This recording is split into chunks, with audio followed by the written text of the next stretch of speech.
We love a good healthy straightening, okay? We don't want too much heat, too much nothing. We ain't going back to them heat damage days.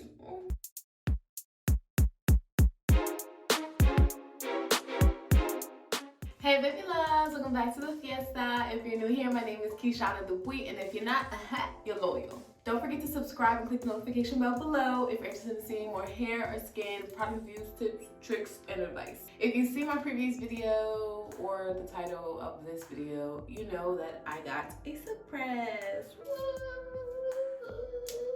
So I absolutely love silk presses. Ever since I started getting them, I have not stopped. Simply because I feel like it's been the best straightening process for my curls. I really want to help you guys maintain your silk presses as long as possible because we need to get our money's worth. As I said in my previous video about a silk press, it's usually not cheap, especially if we're comparing it to a blowout. So with that being said, let me tell you guys my top 5 ways to maintain my silk press with minimal to no heat. So let's hop into the video. First things first, I get my hair straightened once a year. So when I do that, I want my hair to last as long as possible. And that one time is usually for my birthday, around my birthday. Lucky for me, I am a winter baby.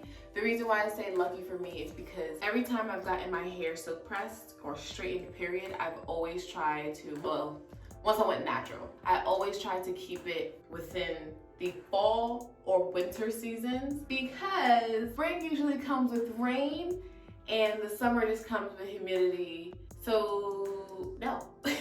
As naturals, we know the minute it feels that humidity or rain or anything along those lines, it poofs. You're frizzy.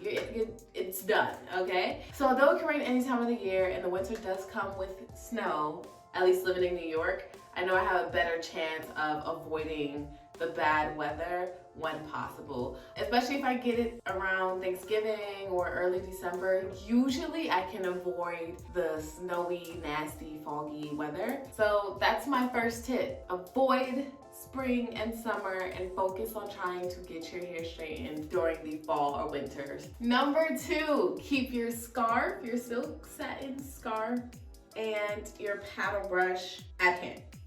Always, always, always. If you know you are getting your hair straightened, I hope you already picked these up or brought them back out. These are your go-to, especially at night, okay? We are doing our doobies or wraps, whatever you call it, but it's that circular motion. You see everyone put their hair in? Yeah, if you don't know how to do it, please make sure you learn.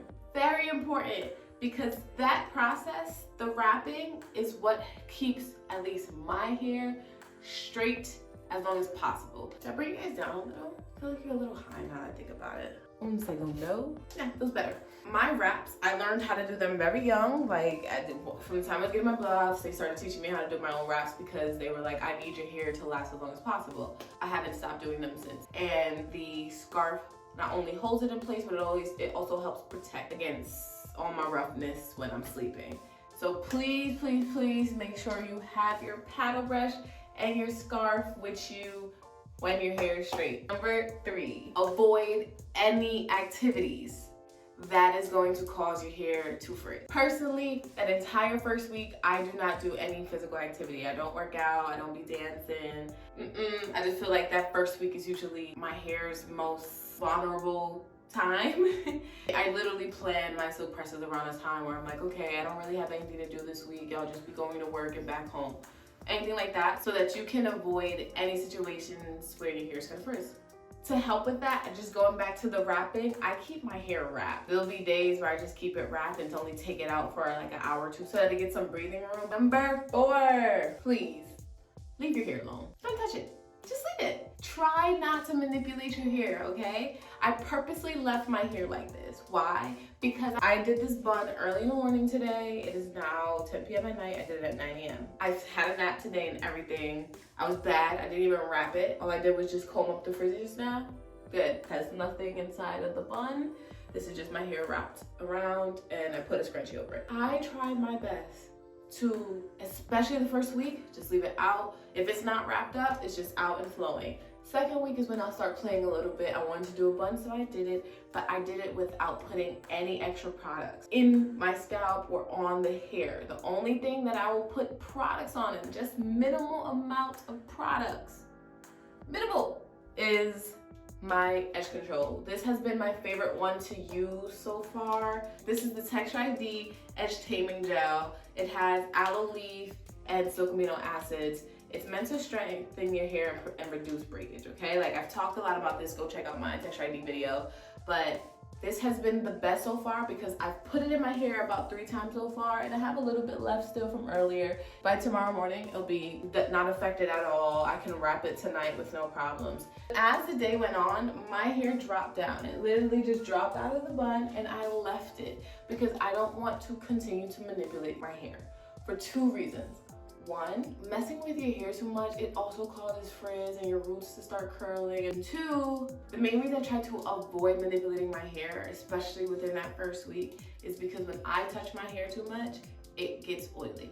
I don't want that to happen. I want it to stay as silky and as nice as possible until after the second week. But if you can tell, my hair is still really silky. Instead of using a brush that's gonna be pulling at the strands, I would just take a comb and softly comb up and then pin it so that the little flyaways are good to go.